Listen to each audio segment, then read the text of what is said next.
Hello and welcome or welcome back to Actually Let's Talk About It with me, your host Lily. And y'all, it's been a minute.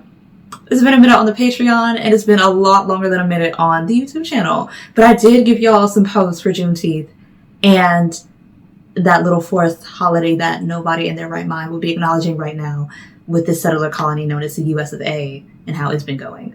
But we're going to get into that at the end of the video about my little settler colony I call my country. You know, we're going to get into that at the end of the video. And I do apologize for being away, but I've been job searching. Yeah. That's been going splendidly, really. Like, I've been applying, just waiting, because sometimes these companies be taking 60 business days to get back to you. They're like, oh yeah, the job starts at the end of the month. And I'm like, okay. So I've been doing that. I have been watching 911, the TV show with Angela Bassett and Peter Krause. And you know, okay, if you know, at that season finale, before the season finale, or the 8th season, you know how that went. And this was supposed to be a comfort show. I randomly got into it scrolling on Hulu and binge watched seasons 1 through 8. And just for them to do my man Peter like that, I'm like, all right, weird. Anyway. Because I've loved that man since Parenthood. Yeah, I've been rocking with him steady since the 2000s. Don't even play on his name like that. Anyway, but that's for another video as well. But I just wanted to let y'all know what I've been up to. So I've been doing that, paying rent.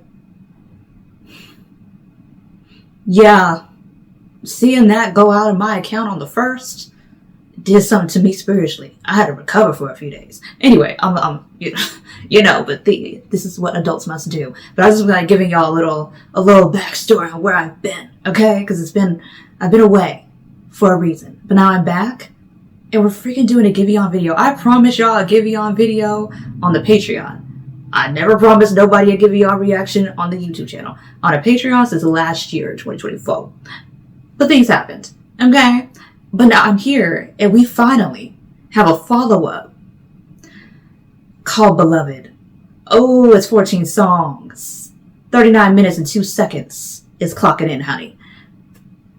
We are ready to be spoiled and to play this shit nonstop because I already know the Giveon album. I'm going to need to keep listening for a solid 365 days because that man's vocals and writing technique is so on pop.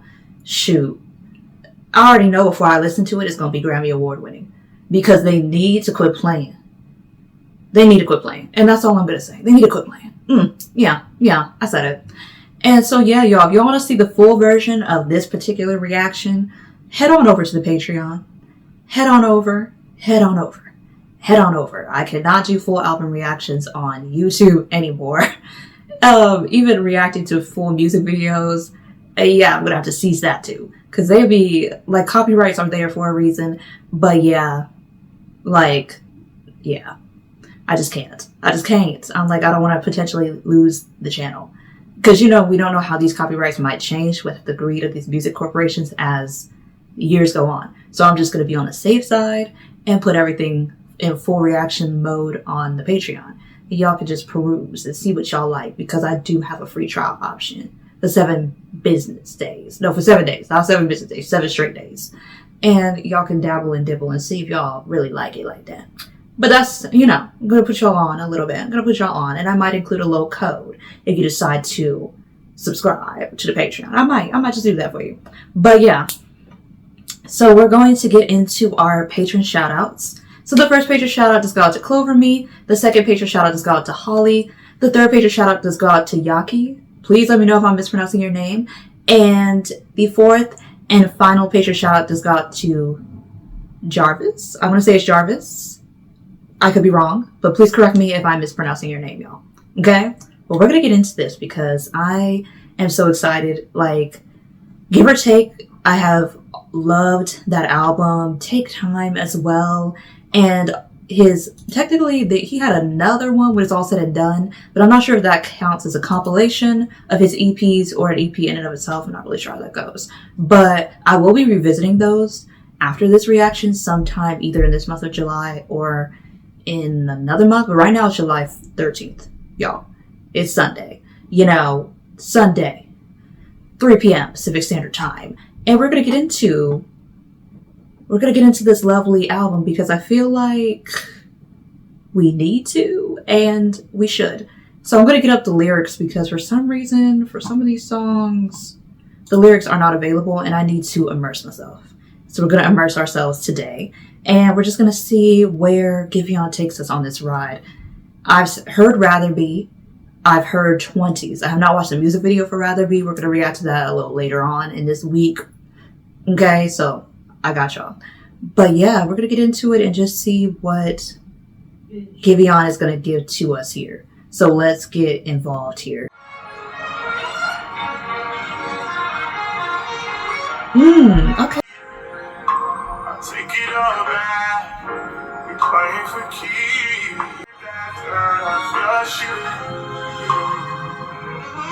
You be lying to yourself so much, it sounds true. Okay, well, damn. He didn't have to say all that. You girls giving it 2 cents, but this all they getting. Please.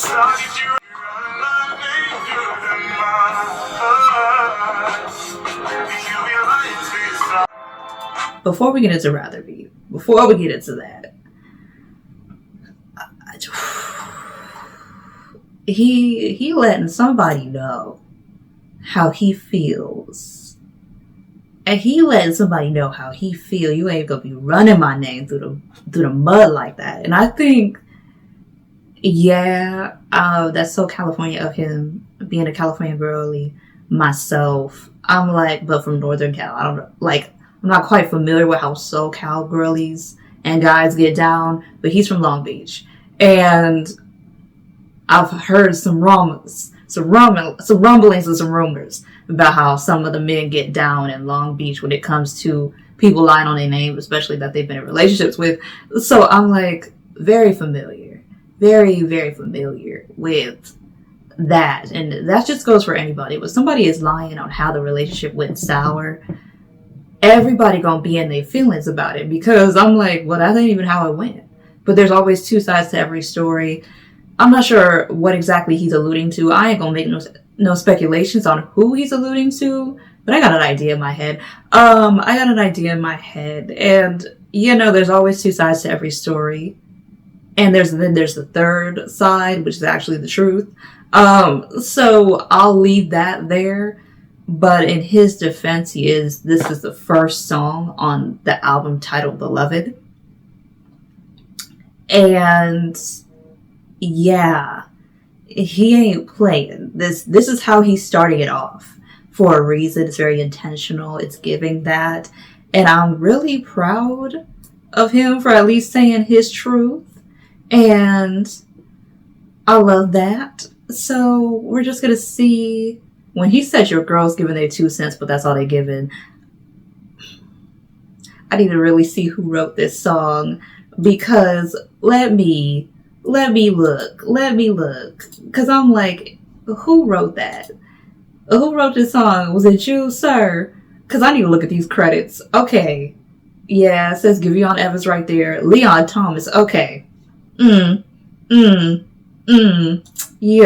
Yeah, the R&B men is uniting a little bit here. They ate that one thing, okay? Ate that one thing because that was a really good line. I ain't gonna lie. That was a really good one. I'm like, yeah. That gave it. That gave. Okay, it gave. I wanted to give like it did, but it did. Okay, y'all. So we already on to a great start. He like, you ain't gonna be running my name through the mud. I'll admit I ain't perfect, but I ain't all that you said I was. And okay, stand on that business. And now we're gonna get into Rather Be. I'd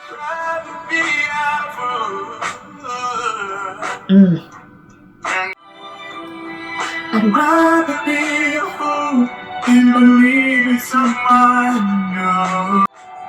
It's giving them old school vibes, y'all. If y'all know R&B, you know. It's giving. Now I'm in this room, wishing you tears are falling. We didn't see a face in my phone, I can't erase the memory. I'd rather be with you than the other half of someone who's not even half of you. Rather Be is such a bittersweet song because it be like that sometimes. It's a cycle. I was just young and dumb. 6 years gone down the drain. I pour my heart in. Come on now. Don't get me started. Is anything black and white? When you're barely 22, spend my time wondering why I spent my 20s on you.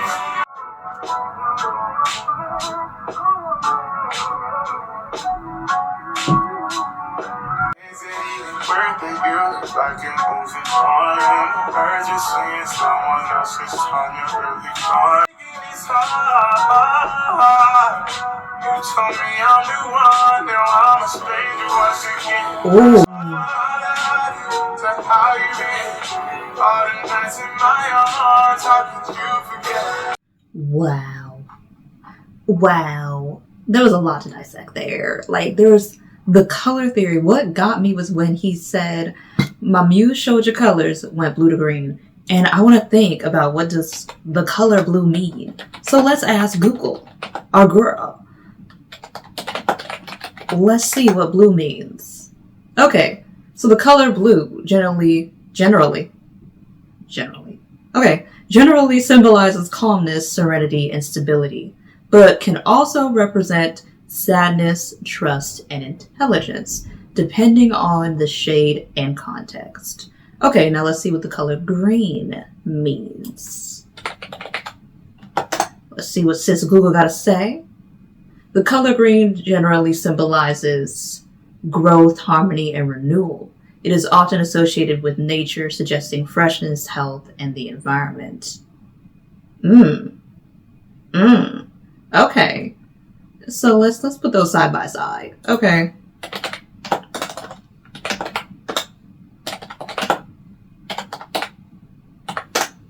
Alrighty. So we got the color blue and then we got the color green.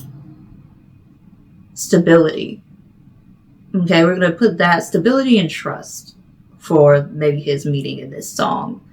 Blue. So it went from blue to green. So growth, harmony, and renewal. So we're going to get into growth and renewal. It is sometimes very common in relationships for you to grow apart. So the fact that she went from being his muse from the color blue, which was stability and trust, to the color green, which is growth and renewal, it tends to suggest that she grew out of that relationship. And now she's renewing herself with a new one. And a new, more evolved self from her experiences within their relationship that ended. So that is something. I love how they just put that line in there. It has a lot of in-depth meanings. I love that. And I just feel like when he said we went from I love you to how you've been. Yeah, that happens. From going from the one to a stranger once again. He bent up out of this. And sometimes it can feel like you were more invested in a relationship than the other person when things go down like this. For men and women and theys and thems alike. But it just depends on how someone's brain is wired. Because I know for me, as soon as a relationship's over, I'm like done. So it's very easy for the I love yous to no longer be romantic and to be very platonic. Like, I'm not in love with you anymore. I love you though. Like, you will always be a friend to me. And hopefully vice versa, but it's very easy to switch that off for somebody like me. I'm like, I don't have to despise you regardless of what happened in a relationship. I don't gotta hate you or nothing. Like, if we're talking about abuse, so that's a completely different thing. And you are valid in your feelings. But I'm talking about things that don't have to do with abuse and gaslighting and, like other things, manipulative things, but it's just a natural growing apart. Like, nobody cheated, etc., etc. It's very easy to switch it off in that regard for me. So I'm like, and I think that has a lot to do with not centering yourself, but loving yourself before you love somebody else. when you have come into your own and you love yourself more than you love other people. Because if you don't love yourself, you can't really authentically love somebody else. And you have to love yourself flaws and all. So when you love yourself genuinely, it's easier to break apart from something that's no longer serving you or where you want to go in life. Because a breakup doesn't necessarily mean the end. It just means it's not right now. Okay, there's people who have been married, divorced, just for 5, 10, 15, 20 years down the line to get married again. Because they were just at that point in their life where it made no sense to stay together. But then life went on. They did what they wanted to do. And they grow back together. It happens. So the same can happen in a boyfriend-girlfriend situation, a fiance situation, ex-fiance situation, a divorce situation, married situation. It just happens sometimes. And it could feel kind of like, oh, they moving on quite fast. Well, how long was y'all together? She probably want to be outside a little bit. It's been a couple of weeks, Maybe, she could have been asked your whole relationship out by other people. Men, women, non-binary people. And she was saying no because she was with you. But now, there's nothing holding her back from a yes because it's just a yes. You're going out. You're seeing what you've been missing.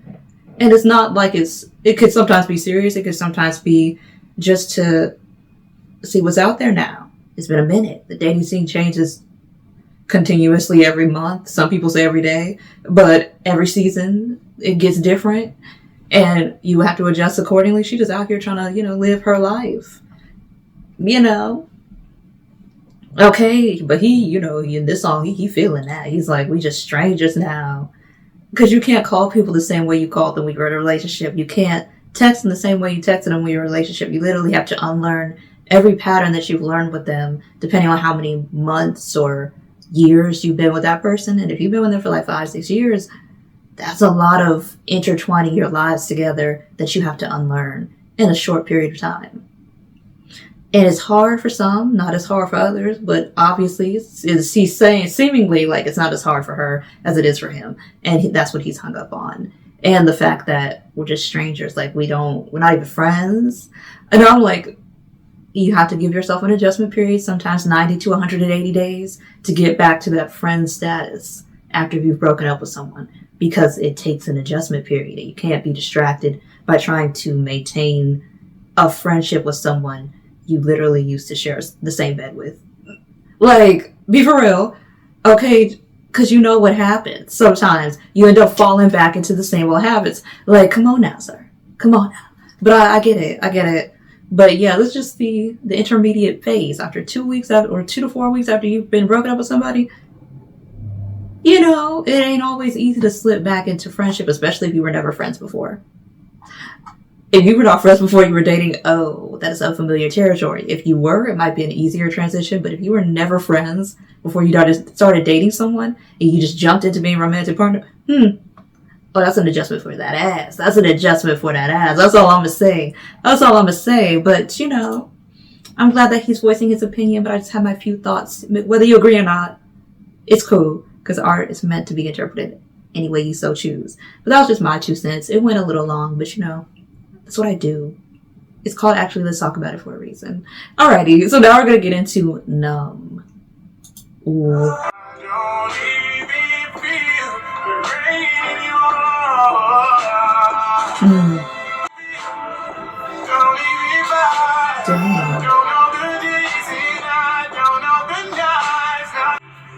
Buy you some jewelry, but I just can't feel a thing.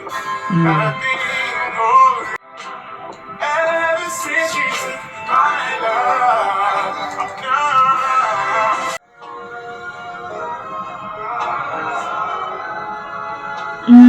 I love how we're bringing outros back at R&B. Come on now. How it just continues to play, and it just fades. It gets quieter and quieter. Y'all. The mastery of the craft that Giveon and his team have. I gotta give hats off to them. Because this is only the 5th song. Wait, let me make sure. No, 6th. No, yeah, 5th song. And then we have I Can Tell. And I love this Numb. I don't know why the title made me think of Nick Jonas, because he has a song called Numb from one of his very earlier albums back in the 10s, I believe it was released. And it had a way different beat. It was not an R&B song. But the title made me think of that song and the difference between the two. And I love that. I think that this song is very much written in the point of view when you were talking to someone who you are dating after you've had a breakup from a long-term relationship. Like he said, because I'm still going to take you back to the movies, buy you some jewelry, but I just can't feel a thing. Not a thing. And when he says, oh, you might know the deal, I've been here before. He's like, I don't feel the rain anymore. I'm like, he don't know the days and he don't know the nights. Ever since she took his love. And I can't say I relate to that. You know, I can't relate to that. I'm the type of person that if it's meant for you, it's meant for you. If someone believes they have outgrown the relationship, especially a romantic one that they are in with you, then, you let them go. You don't think about what you could have done differently, because the fact of the matter is, it is what it is. It happened the way it happened. It happened the way it was supposed to happen. And you just have to deal with things as they are, not as you wish you would be. Because I think a lot of times when people break up, the people that get hung up on the breakup is because they're thinking of all the things that they're overanalyzing everything that they've done in that relationship and everything that the other person has done in the relationship. And they're hyper fixating on a relationship that at the present time is no longer valid. It's no longer fruitful. Like, it's dead. Okay. And we have to acknowledge that truth. And, you do go through the 7 stages sometimes of grief with relationships. Denial being one of those that some people get hung up on, sometimes specifically men. And you do have to make sure that you are prioritizing yourself, because I think in the society that we live in, it is very, especially in the culture that you're in as an African American person, it's very common for people to say, oh, you need to get into this relationship, you need to get married, you need to have kids, you need to be doing this, you need to be doing that. And that's what we hear from the OGs in our family. And you get caught up in that as you grow up, and that kind of defines how you see relationships, and you see a failed relationship as this life-ending thing when it's not. Sometimes you can confuse somebody who's supposed to be in your life temporarily, and temporary can be a decade of your life. Temporarily. 1/10 of your lifespan, 10 years, 1/10 of the average person's lifespan. Okay? Or a little bit more, depending on how long you assume you'll live. But I assume I'm going to be living to be 110. So it's technically not even 1/10 of my life, but we'll say that. And you confuse that person for being a permanent person, but temporary can be a long time in some estimations of time. And I think that we have to realize that seasonal people, temporary people, interchangeable, but still the same thing. You're trying to make a seasonal person a lifelong thing. But there are always going to be clues that maybe that person wasn't meant to be a lifelong thing. You just wanted them to be, because you wanted to uphold a form of a relationship that society told you that you needed to uphold, instead of focusing on the relationship as it was, as it is. Maybe that's a little introspective. I don't know. But I think that it's really amazing how Giveon songs make you think. And I do understand feeling numb. But it's important to not date people while you're feeling numb. I think it's important to get out, reconnect with yourself, reconnect with your friend group if they're reliable, or reevaluate your friend group if they're not, and start doing things that make you feel alive again. And then you can jump into dating. But dating while you're numb is the worst thing ever to do to yourself and to that other person. Because unless that other person is there for a good time, not a long time, you're putting them at a disadvantage, because they will never have your attention completely, because you can't feel anything right now. And it does yourself a disservice, because you're not even allowing yourself to be open to anything good, because you're too busy dwelling on the past. So, you know, that food for thought. Food for thought. I'm gonna keep going with I Can Tell. Yes. Yes. Ooh, this live band, y'all. That's all I'm gonna say.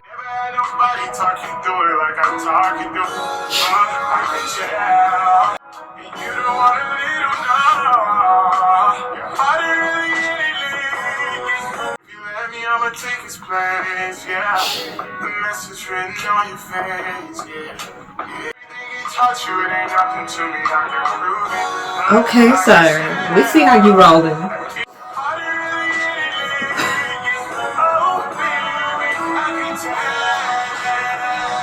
Give me all, sir.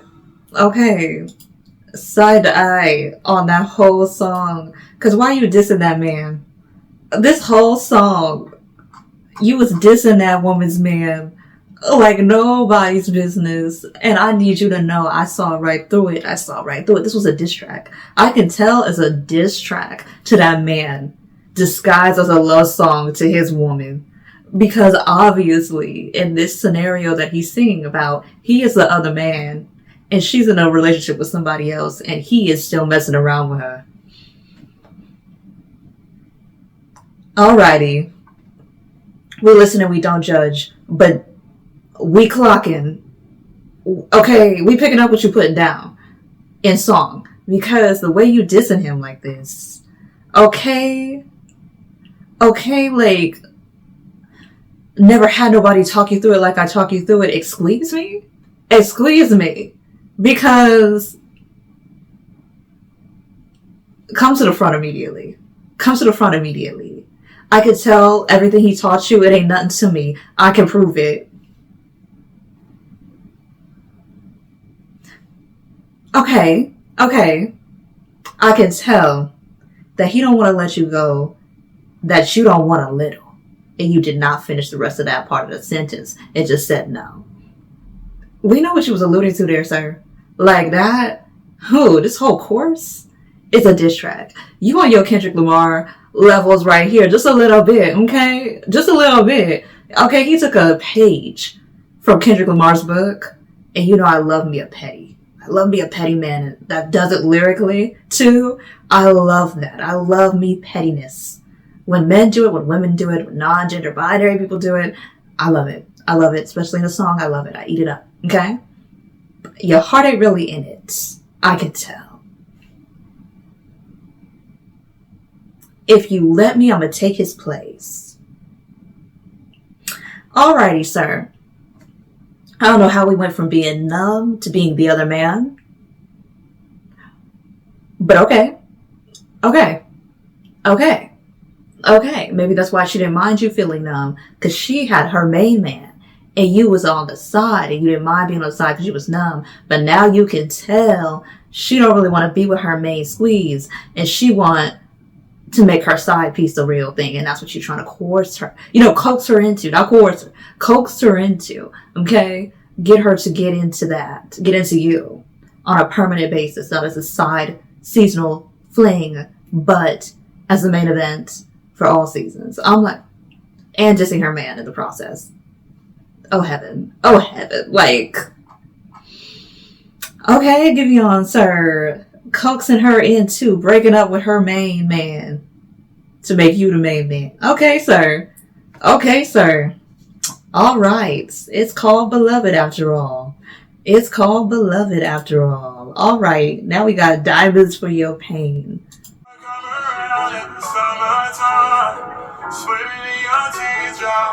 You know I'm coming back around every summertime. You don't need no harm. I know you love me when I put you on. Put it on. That's what you think. It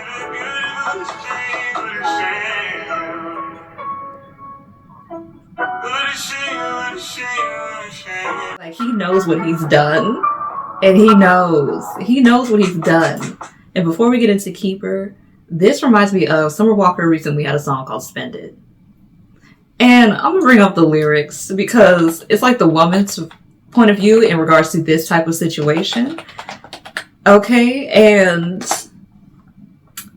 gonna bring up the Genius.com lyrics. Shout out to them. Okay, so the intro for that song, it says, "Give me the last four of your credit card. Buy back my love. You can keep your heart." Okay, and it shows in the verse 1 of the song. She said, "Before my love couldn't be bought, but now that's all I want. Drip me in diamonds, that's how you make it right. Drape me in silk, and we would never fight." That's Summer Walker Spend It. So like he said, diamonds for your pain, that's a beautiful exchange. No, I'd rather spend than admit that I'm ashamed. What a shame. What a shame. What a shame. Alrighty, that's all I'm gonna say. But it feels like they made sister songs. Giveon made this one. Summer Walker made Spend It. They complement each other. They go together real bad. Okay, it's the man's version and the woman's version of events. And they're still coming to the same conclusion. Okay. Now we're gonna get into Keeper, because I've said my piece. I've said my piece and I like that. I think I ate that just a little bit. But y'all let me know in the comments if I did or not, okay? Alrighty, let's get into Keeper. I'm just trying to clean my hands of all the going green every time I stand on. It's when my days turn to night. I get to visit you. I'm just trying to be the one that chooses you, not just the one who comes back around. I dry my fingertips every time I lift your chin, girl. I ain't trying to. The thoughts of me in your apartment lingers. Getting harder to repay you. And you hear me listen. How you gonna be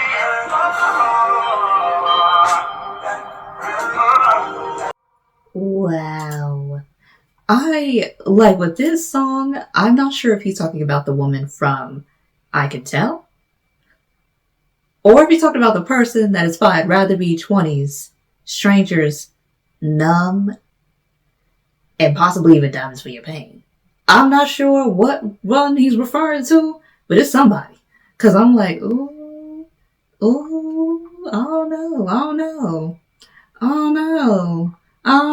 Like this, it's saying a little something. Giveon is really painting the picture, and I'm like, okay, we here for you, sir. We here. Now we got 6:30. It is literally, I think, like a form of an interlude. It is 32 seconds long. I want to hear it.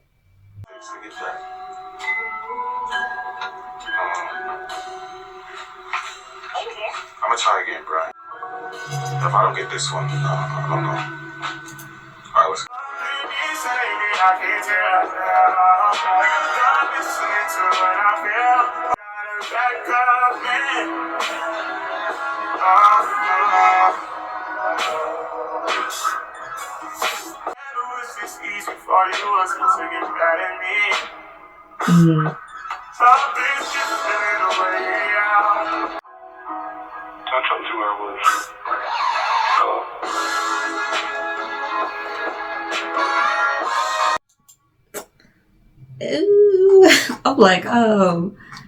Ooh, I'm like, yeah, she got a backup man for sure. She got a backup plan and a backup man for sure. Because, yeah.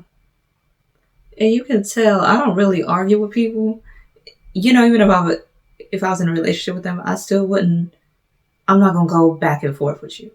There's only so much back and forth I'm going to do before it's just going to be silence and you're going to be arguing with yourself. And it's never over something petty, because that's what family bickering is for, not for romantic bickering. So yeah, when he said there's something different in the way you yell, I'm like, because you can hear it when somebody's just done and they are just looking for an excuse to get away from you and to get out of this relationship. It's different. It's different. You can tell it's intentional. They're like starting small fires to just really set the whole relationship on fire. So it just there's nothing left but ashes. And yeah, she got a backup man. She got a backup man waiting, probably have been in the wings for a minute, probably with somebody who, just said a casual comment, but as the relationship is going on, she realizing ain't much left here. So she's going on to greener pastures. I feel like in that regard, y'all should just break up. And if you as a man is noticing these things and you honest to goodness want to keep the relationship, call them out on it. Don't just pretend like you don't notice what's happening. Call them out on it if you really want to keep the relationship or if you really want it to end. Either way, you got to call them out on it. You can't just let that go. You got to call them out on it. Vice versa for women or for non-binary people, whether they're masculine or feminine presenting. Okay? Or neither.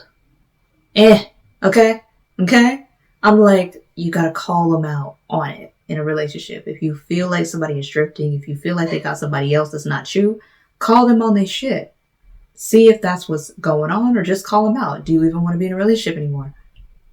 For real, or is this obligation? If you're doing it out of obligation, you don't want nobody that's with you out of obligation because they feel like you've put in too much time to really give up now. That is the last thing you want, is for somebody to be with you romantically out of obligation. Like, not even out of platonic love for you, but out of obligation for what y'all have been through together. I just rather you say we should not ever be together romantically. Like, I just would rather you say that than it be like you think you're obligated to stay. Because that's crazy. That's crazy work. It's going to build up resentment and hatred to that person. Because I'm like, nothing ever goes well when you're in a relationship because you feel obligated. Nothing, because there's not even love, not even friendship, really, when you feel like it's an obligation, it's obligatory. Like, no, that's just not what you want. And it sounds like this relationship he's describing in this song, it feels like it's an obligation to her. And that's why she's so mad. And it's been festering for a minute. And he is refusing to acknowledge it because he's working. And he probably doesn't feel like starting nothing. But even when you're working a 9 to 5, I don't know how this thing goes for the music industry, but even when you're working 9 to 5 and you feel like your significant other, well, whatever the label you want to put on them, okay, is doing this, call them out on it. It'll save y'all both a lot of time, a lot of energy that doesn't need to be spent. You just need to call them out. Let them know. Now we got Bleeding. Now I'm feeling way too vulnerable. Over pieces, broken hearts on the floor. Prone to us? Yes. Not to the subject matter, to the vocals. Don't get that confused. Hey, why'd you keep the ring? Tell me, what am I supposed to think? Okay. Okay. She earned that ring. That's why she keeping it. That's why she keeping it. You don't gotta like nobody that gave you no ring. You don't gotta love them. You don't gotta ever see them again in this lifetime. But the time you spent with them, you earned that ring. Okay? And I really need, because it's usually heterosexual, aka straight men, that be like, oh, if you don't like it, why'd you keep the... She earned that ring. If she ever comes into a financial instability moment, she can sell that ring. She's thinking smarter. Okay? She's thinking smarter because he didn't ask for it back. And even if he did, she's really not obligated to give it back. You gave it to her as a gift with a promise attached to it, and you did something to negate that promise. Thus, she gets to collect the collateral, aka the ring. So, I really need straight men to stop asking this question. Okay? Because it's giving gaslighting. Okay? You can not like somebody and still keep the jewelry. Okay? That's what divorcees do. Both men and women. Okay? They don't be liking their spouses, but they keep the house. Keep the cars. Keep the boat. Okay? Please. It's called financial collateral. In case your finances get funny, you got that collateral, that ring. Okay, because it's probably a good $8,000. Probably a good 10. or even more, depending on how rich the man was she was in a relationship with. It could be a 20 grand ring. It can appreciate over time. Don't try to hinder her bag because you and your feelings about this damn ring. That's what we ain't finna do. Oh, okay, but let's continue though.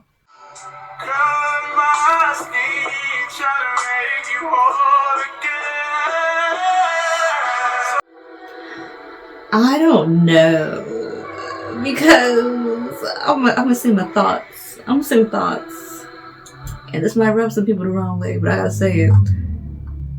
This song specifically, and there's no shade to Giveon, okay? No shade at all. But this song specifically is written in a man's point of view without empathy, it seems. Because I want to see, you got any women writers? No. We don't got women that, I don't think. Let me see. R.E. Pensmith. Is that a man? Let's see. Let me see. Because it just seems like this is written from a very, man. British. Born in 97. Okay. From London. Okay. Yeah. It's a lot of cats from London lately. Alrighty. But this is written from a very male-centered point of view. And in that male-centered form of view, in the male gaze, and that's gaze spelled G-A-Z-E, gaze, in the male gaze, the way that they're putting her emotional turmoil as now becoming his, like, because when women are going through this type of thing, they let you know that they're going through this type of thing. Like, they're still not over their ex, or they're still not over the events that happened to them while they were with the ex, which is really what they mean. And he's interpreting it as, oh, she isn't even trying to love me. And now I'm hurt, trying to help her out. Sir, sometimes we have to remember that the best help you can give somebody is not trying to get them in a relationship with you after they've went through a traumatic event.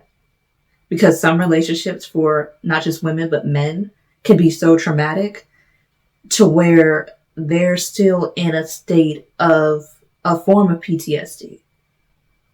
Because that's how bad some people have been done in a relationship. So, him trying to say, I'm trying to put you together for me, ultimately, so our relationship can thrive. And now I'm getting hurt. I'm hearing a lot of eyes. Okay, I'm hearing a lot of eyes. I'm bleeding. Not you are. I'm bleeding. Not even we are. Not even how this is hurting us. I'm bleeding for your love.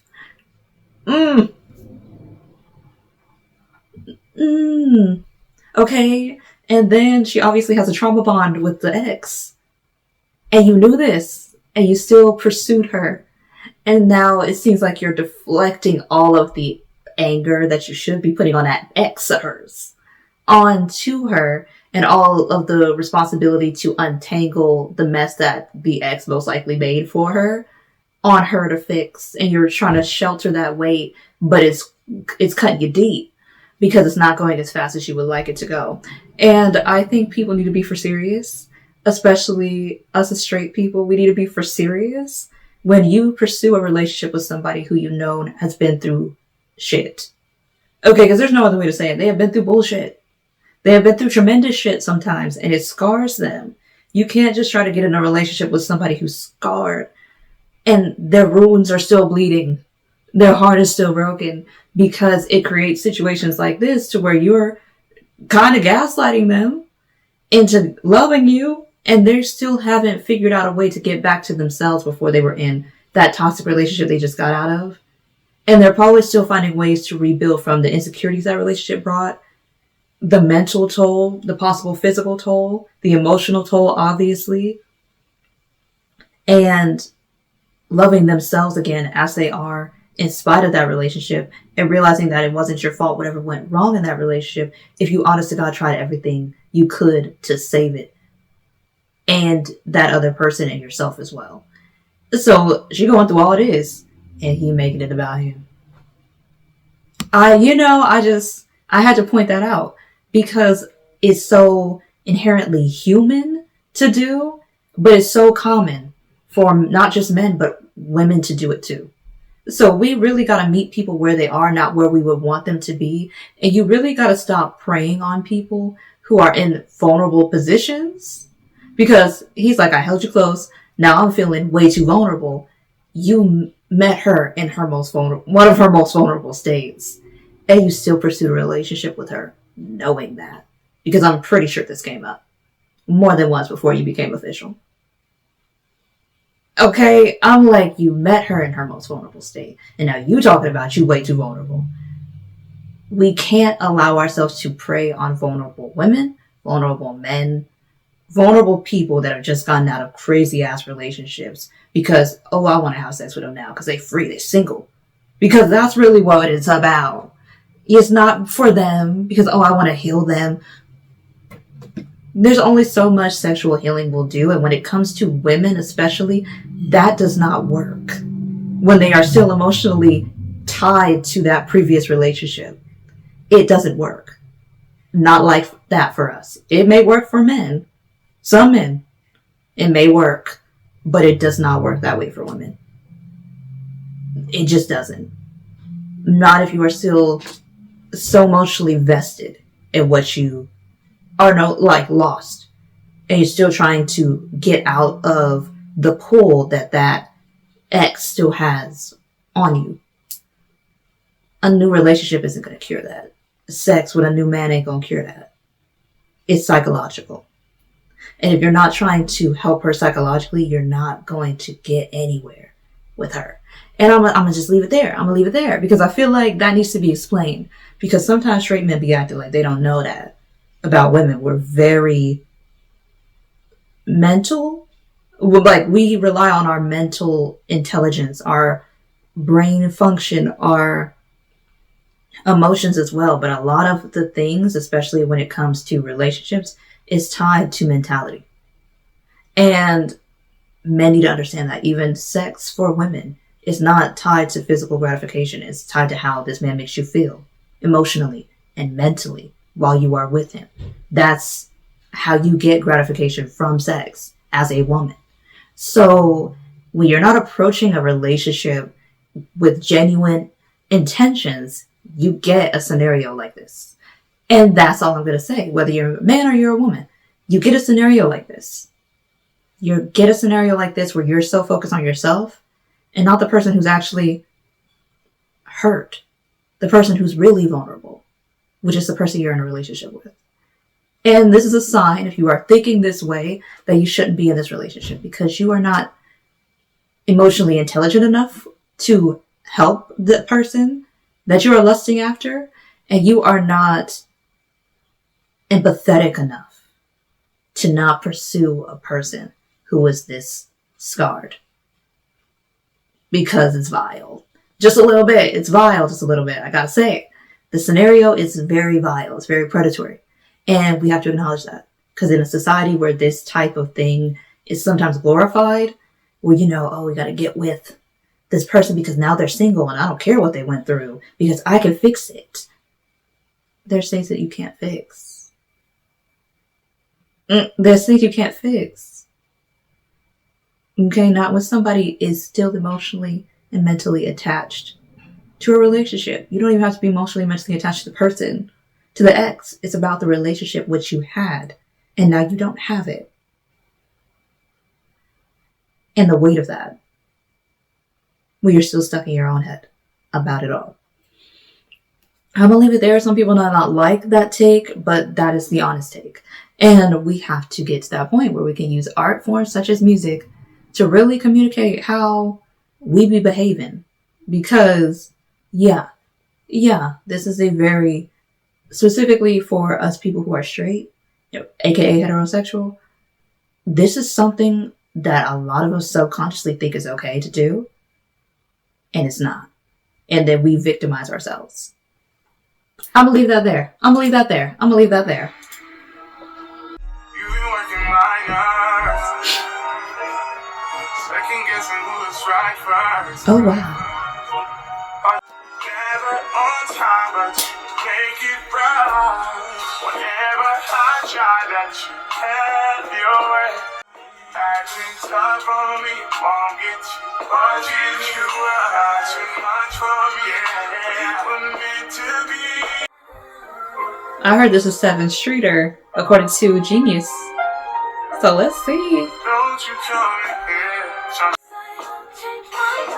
Okay. Say that you'll always be mine. Don't leave me behind. Okay. This song. It started off with "You've been working on my nerves. You've been working my nerves." I would have said you've been working on my nerves, but we've been working my nerves. Second guessing who was right first. All this energy on something minor. Can't you hear me out? Smiling while you're texting me. That's our love. Can hardly get the best of me. I'm calling you.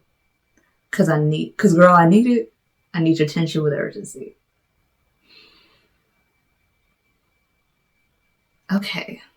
It seems like this relationship is a lot of push and pull. I don't want to call it a toxic relationship, but there's a lot of contradictory statements just in the first verse alone. In the chorus, like it just seems like they're always doing this when you shouldn't always have to do this, but some people like that. They thrive on it and they like relationships like that. So I don't want to call this type of relationship toxic. It's just a relationship dynamic that I would not want to participate in. So that's just me. I would not, no. I'm like,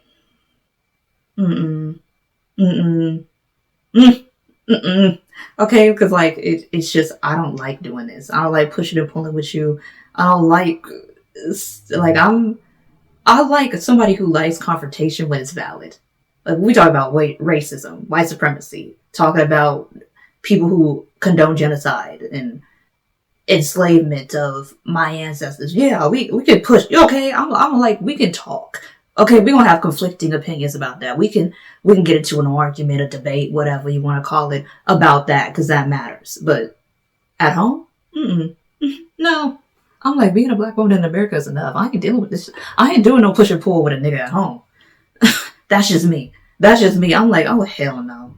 I deal with this enough micro and macro aggressions at work, just irregular everyday interactions with people that are not in your circle. Nor I'm not doing this in the bedroom. In my safe space? No. We're gonna have to dead it right now. But that's just me. But yeah, 7th Streeter, she was not here for a long time, but she was definitely here. Yeah, I'm gonna leave it there. And now we got the second song called, oh no, not the second song, the 13th song called Avalanche. Y'all, we almost at the end. Crazy work. It's been such a journey. Another, Nick Jonas literally has a song called Avalanche. Like, I don't know, Numb and Avalanche. Those were on Nick Jonas's album. What album was it? Hold on, let me look, y'all, because like, and it was a duet with Demi Lovato too. It was from the Nick Jonas Deluxe album, and Numb was on that album too. Alrighty, it was his self-titled album that came out like in 2014. So yeah, like this is interesting. I don't know if that was a coincidence or just how it happened, but interesting. Let's get into Avalanche though. I wanna be the one to make you feel. Find my words when I'm around you. Is there anything to change my mind about you? Sounds like an avalanche. I'm falling for you. And you don't fantasizing when you with me. Can't contain myself.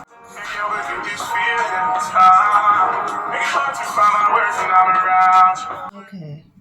So before we get into the good, bad, and the ugly, aka the final song of the album, we gotta talk about Avalanche because I need y'all to understand what Avalanche is. And I'm like, because I love Giveon. But An avalanche is not a good thing. Okay?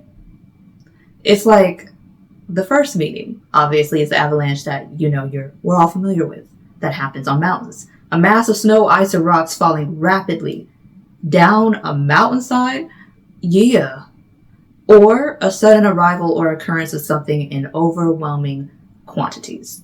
Now, when a man is saying that, let me get back to it, your love is like an avalanche. They falling hard and falling for you.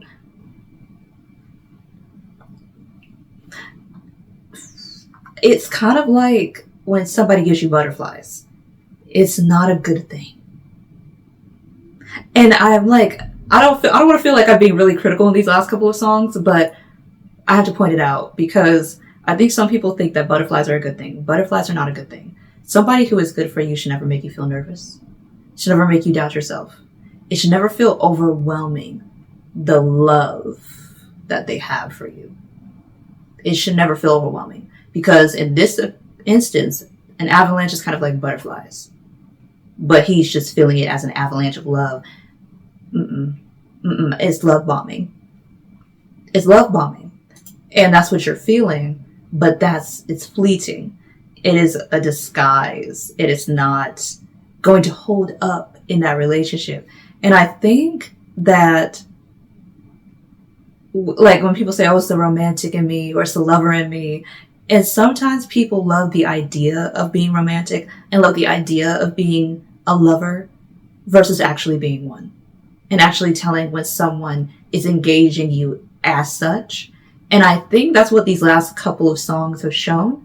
Is still a learning curve. Even when you're, in your 30s, like I will be next year, I'm 29 right now. And I'm like, it's still a learning curve because you have to really figure out if this is love or is it the endorphins?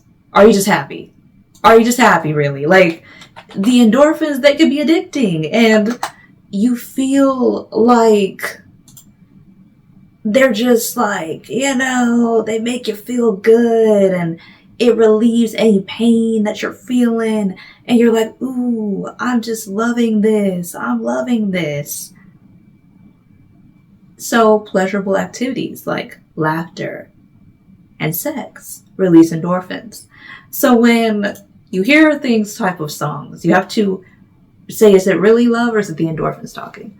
It's just chemically making your brain feel good right now. Because it's fleeting. You can't be on an endorphin high forever. There's cool down period. And that's kind of like what it is when you're love bombing people. Pretty soon that's going to cool off and you're just going to be left with each other. And is there actually any love there? Or is it really just superficial, artificial things? And then also I have noticed that not just Giveon, but other people as well in loves, quote unquote love songs since 2000 have been very materialistic. Give you all the finer things. Even in the last song, talking about Prada and things like that. That doesn't make people love you. And I think a lot of people, their love language is acts of service sometimes. And some people think that gift giving is acts of service. Not necessarily, because I myself would never appreciate a bag. Like when people are like, oh yeah, my man got me a Birkin. I'm like, he could have gave you that money.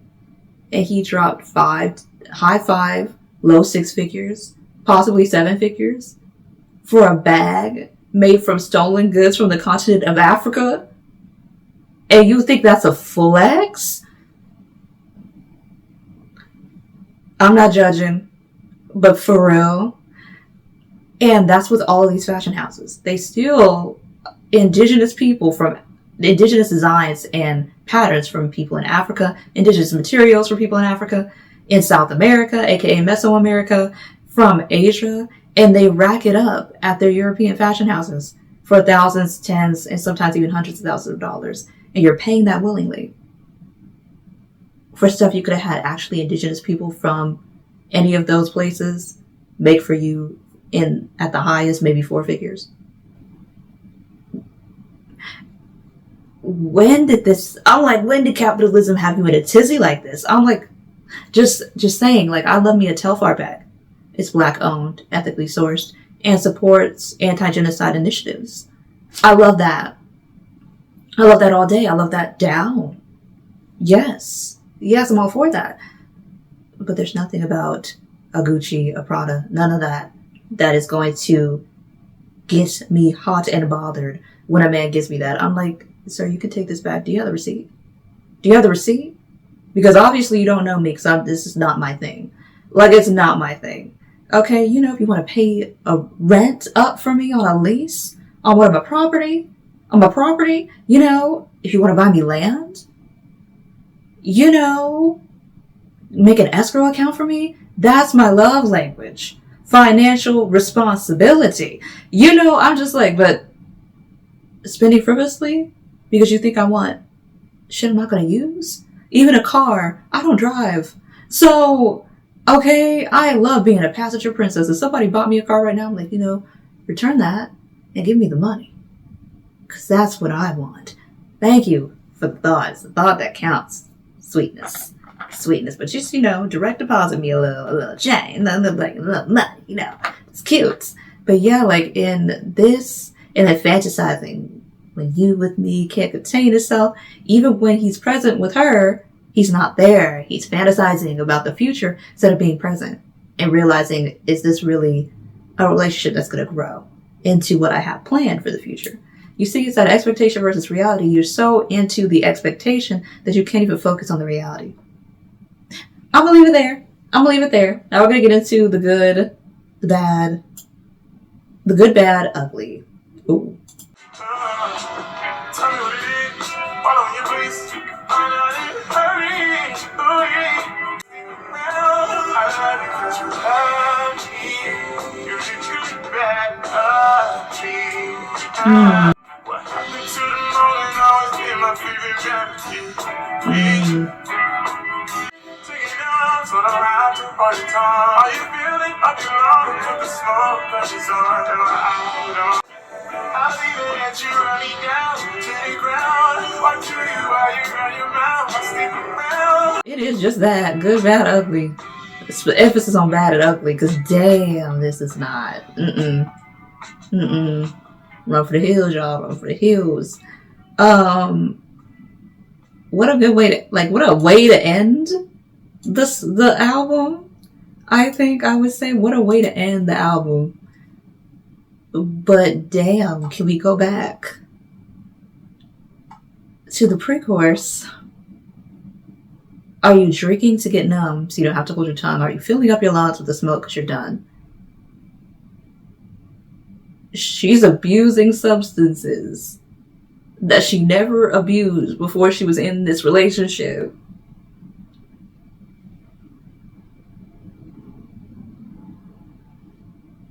She don't want to be with him physically. He like, that's cool. Okay, we love a man who understands consent. However, sir, something is wrong with the entire relationship. If somebody had a substance abuse issue / problem before y'all got together, this is normal. It's nothing to be alarmed by. But now she's drinking excessively, smoking excessively, and not wanting to be physically touched, just wanting to. Homegirl is depressed. Number one. And if she didn't come into the relationship with depression, something in this relationship is making her depressed. Something in this relationship is making her want to drink excessively, smoke excessively, and not want to be physically touched at all. Really. That's a problem. Like, all these red flags, 4, I counted. 4, something is not healthy, and it's not necessarily him, it could be the relationship itself. It's pressure. It's subconscious pressure that she's trying to relieve in the best way that she knows how, with coping mechanisms. Not being touched, drinking until she falls asleep, smoking until she needs to get a drink because all the smoky done dried her mouth out, and then she just drinking to fall asleep, and then she's probably gonna be thirsty as hell when she wakes up in the morning because alcohol is a dehydrator. And I'm just like, you need to get her, she need to go to psychologist. You need a something. Sir, like, this is beyond just a relationship. Is she okay? Unromantically speaking, platonically speaking, is this okay? And if she's not, are we going to do something about that? Like, are we going to have an intervention? Because this is intervention-worthy subject matter. Like, if somebody said that this was what was happening with a significant other, I'm like, so are we staging an intervention today or sometime this week, next week? Like, because this is, something is happening. Are you going to involve our family, call our parents, grandparents, aunties, cousins, sisters, brothers, something? Something's going on. But yeah, that's crazy. That's an intervention that needs to happen immediately, expeditiously, if you will. But yeah, that's where that last song had me. Because yeah, it's just not good. That's beyond bad and ugly. There's really no good in this. Because if you were loving this person in the right way, an intervention would have been staged. And hopefully it was. And the I love you because you love me. We can't be in love with everybody that's in love with us. And sometimes the love that we have for others is not romantic. It's more platonic. Because, and I don't even know if this is love at all. It seems like it's infatuation, because the fact that you're not seeing that she's like literally ruining herself to stay in this relationship is shocking. Shocking. We cannot ignore these signs because we want to live in our expectation versus our reality. Because that's what it seems like. I think beloved, let's go into the definition of beloved.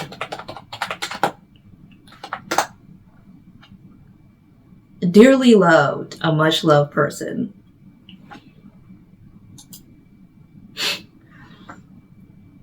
Someone who is precious, dear to your heart, someone you love. You can also talk about a beloved pet or possession. And I think that this is important. I'm glad I looked up the word, because it seems like in some of these songs, it's talking about a beloved person. But in other songs, it's talking about a beloved possession. And it's important to recognize the difference between someone who loves you as a person versus someone who loves you as a possession. Because in this song, The Good, Bad, and the Ugly, in Avalanche, even in Don't Leave, and in Bleeding,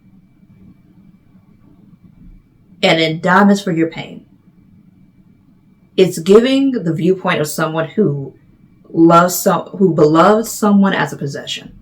They're a beloved possession, not a beloved person. They are a beloved possession. And it's important to love when you are in a romantic relationship for someone to be your beloved or your precious person. You need to see them as the person that they are, not as the person you wish for them to be. Because that's a lot of times why relationships fail as well. We are putting our own expectations of how we view a perfect partner on this person who can't read our minds. Even if we were to explain it to them, have different lived experiences than us, different upbringing, different culture sometimes, they won't understand the vision that we have for them to be in our manufactured version of what we think a perfect partner is. And to try to search for a perfect partner while actively seeking out people who you know ain't gonna match up to what you want is kind of counterproductive and can just hurt everybody all the way around. But I think it's interesting how beloved has that meaning. It could be a beloved or precious person, because beloved and precious are synonyms. Or it could be a beloved or precious possession, which we are seeing in some of these songs. In some of these songs, these people are obviously possessions, beloved possessions, but possessions nonetheless. And that's why all the red flags are being ignored, because you don't love them as a person, you love them as a possession. Because you believe that they are yours and vice versa, and you don't see their humanity. Because you're too clouded by the very superficial quote-unquote lens of love, but not realizing that your love for them is possessive, not for who they are as they are in that moment. And I'll leave that there. I could analyze it further, but I think this is long enough. Like, it's almost an hour and 40 minutes, dang near. But yeah, I think this was a great album. It's going to start a lot of discussions, I feel. Like, this is going to start a lot of discussions in the music sphere, people who love to analyze music like I do. And it's good. It's good. It's really good.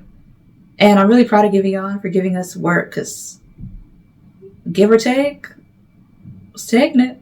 And this is an evolution like no other from Give or Take. Okay? Because I'm like, that was just putting our toes in the water. But this isn't like going to make people examine themselves and their relationships. And I think that that's a good thing. I think that that is such a good thing. It is such a good conversation starter. It's so stimulating. Okay, like mentally it's stimulating. I'm like, come on now. Critical thinking. Let's go. And I love that. I have favorites. I think Twenties is my song. I'm sorry. 20s is my song.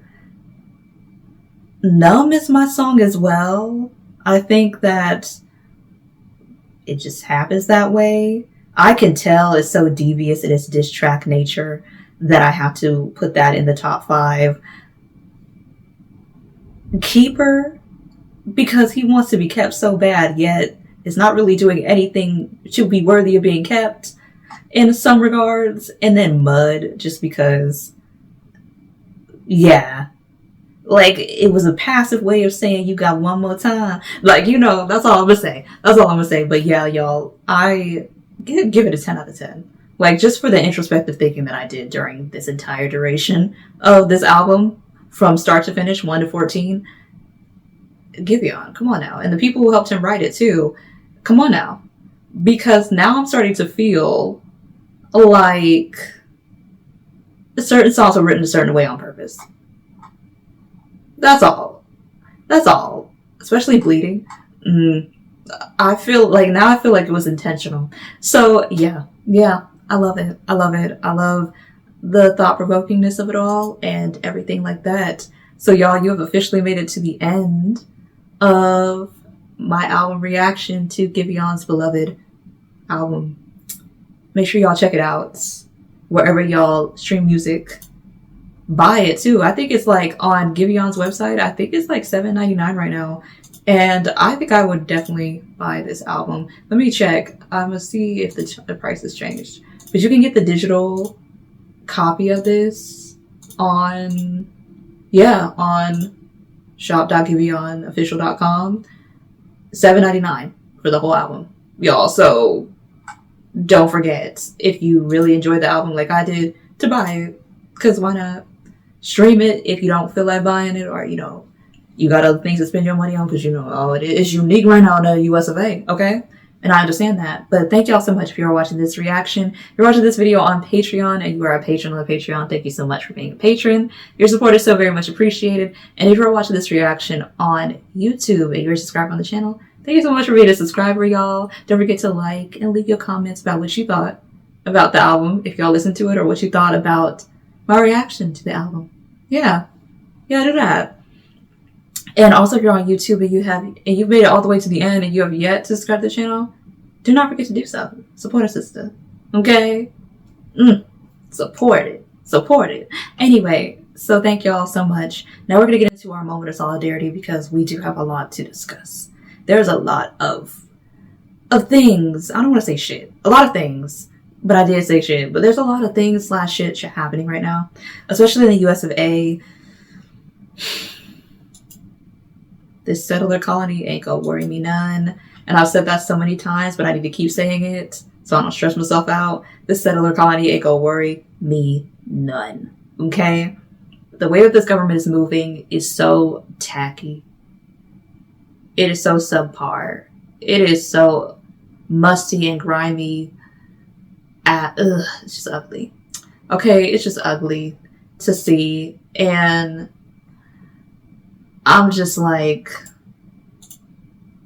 you know what I'm saying? And I hate that the big beautiful bill passed, because that's going to inconvenience millions of people who rely on special services like Medicare and Medicaid. it's just going to make all the hurdles and jumps that they already have to go through that much harder, especially if they are not in states where the state pays most of the funding for those programs, and then the federal government funds the rest, or the amount that they can't cover.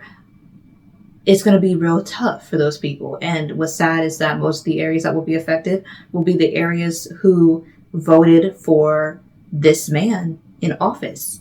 And they will be affected the most by these bills. And I'm just like, that is what it is. I do encourage people to know who is running in your city, state, especially in your state, because our primaries are coming up in November for all of us across the nation. And get these hoes out that voted yes on that damn bill. Vote them out. Vote them out. We had literally our FEMA, which helps with our natural disaster relief in this little settler colony of mine. That is my country, quote unquote. FEMA got defunded by the executive branch of our government, and because of that defunding, and also because of this particular city in Texas refusing the aid from the last administration and saying that it was tying their hands to an unethical government, they didn't invest the federal funding that they got into infrastructure to help them with the floods. And we have a death toll now. So let me look at where it's at now. We have 129 fatalities in Kerr County as of right now on July 13th, 2025. And it was the flooding it was raining in Kerr County, and that's in central Texas. And you know Texas is right next to the Mexican border. If y'all know, y'all know. Used to be a part of Mexico not too long ago before, colonization, like the U.S. loves to do. And the Guadalupe River flooded like crazy. It rose to 26 feet in 45 minutes. And there was a Christian camp in that area where children were. We had 2 Mexican young women. I think I'm not sure if they were minors or not. They saved, I believe they said 20 to 30 children between them 2 from those floods. We had the Mexican government lending firefighters and I believe search and rescue teams to help with the disaster. But because of the racism of this of Texas's governor, I believe, or something like that, he had them arrested by ICE. So that hindered more people from being saved. It made the fatalities raise because they just weren't saved in time. Because now, instead of it being 26 feet of water, it's 29 feet. And it's slowly decreasing. So they didn't have an independent flood warning system because, again, Kerr County had rejected the previous administration's funding to invest in that. There was no FEMA to help out. They just weren't prepared for that type of flooding, unfortunately. And children did die. And some children are still reported missing due to this flood. So that's what we're seeing in Texas. In California, here in my state, we have these ice raids. And unfortunately, there was a man who passed away in the ice raids. And it was at a cannabis farm. And it just made me so upset. And I'm just like, he was just working, like you regularly do. And he fell, I believe it was 30 feet. It was crazy. It was crazy. He fell, and he was 57. His name was Jaime Alanis. And he fell that far down. And it was...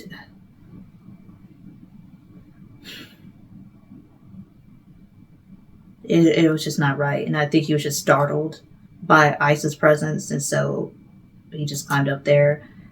And he was expected to make a full recovery, but he later succumbed to his injuries at the hospital.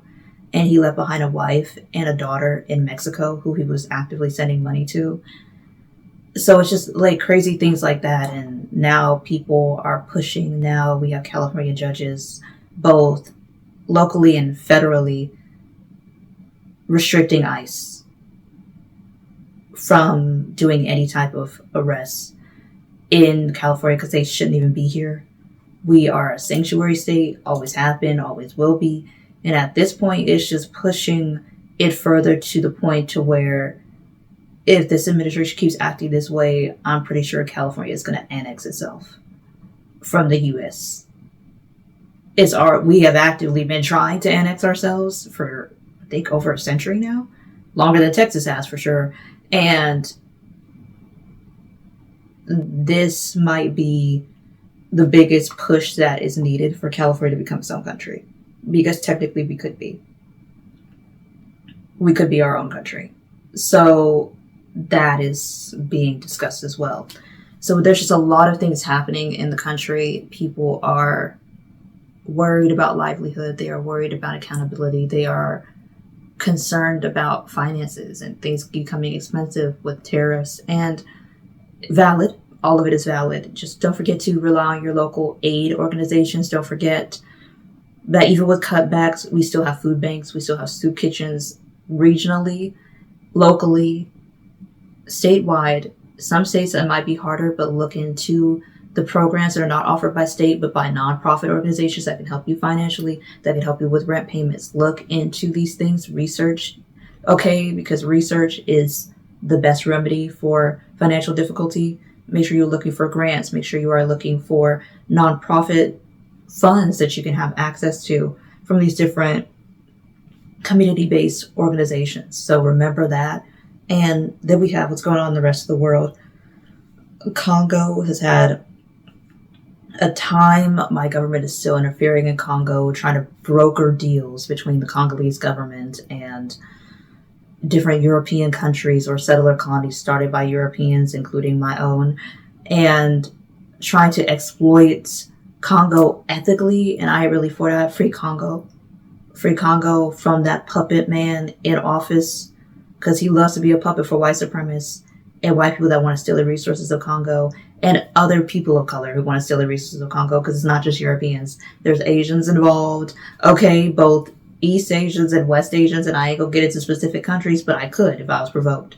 I could, okay, because I read Cobalt Red, okay, and y'all need to read it too, because there's quite a few countries that you would be surprised that are Asian countries that know they don't got no goddamn business up in Congo that's doing some scandalous shit. Okay? That's all I'm gonna say. I'm gonna keep it cute. But I'm gonna say what I need to say. Okay. We got what's going on in Sudan. We got coming on 3 years of this proxy war. And I need y'all to say Sudan's name louder for the people in the back. We got what's still ongoing in Palestine. They're saying the numbers are at over 700 who have died. 700 people in the last couple of weeks who have died trying to get aid from the U.S.-backed aid facility because they keep shooting people. And they've been shooting kids. And this is not okay. Make sure you are supporting Palestinians who need aid. There are people who contact me all the time, like whether it's my personal, because I'm more active on my personal accounts than I am anywhere else. There's people who keep them like messaging me on Tumblr, and I'm trying to get them in my link tree. And there's people that I'm trying to spread their GoFundMes who are messaging me on Tumblr, who are messaging me on TikTok, who are messaging me on Instagram. And I'm going to include some of them just like randomly throughout like the video. I'm going to like put their different GoFundMes. I'm going to link them down below in the link tree. Make sure you check them out. Make sure you can give where you can. $1 goes a long way. If you can afford that, or more, do what you can. I know a lot of us got like just pay rent. Okay, the finances might be a little tight, but whatever you can do, don't forget to do that. And Remember that we are all in this together. Remember it is anti-genocide all day, every day. Remember we are fighting for Indigenous peoples and ourselves. Because fighting for Indigenous peoples is fighting for yourself. Because they are the best people who are equipped to know the land. They know how to bring it back to itself. They know how to nurture the places that we love so that they'll always be there. So remember that always. And yeah, y'all, I will see y'all in the next reaction. But until then, y'all, bye.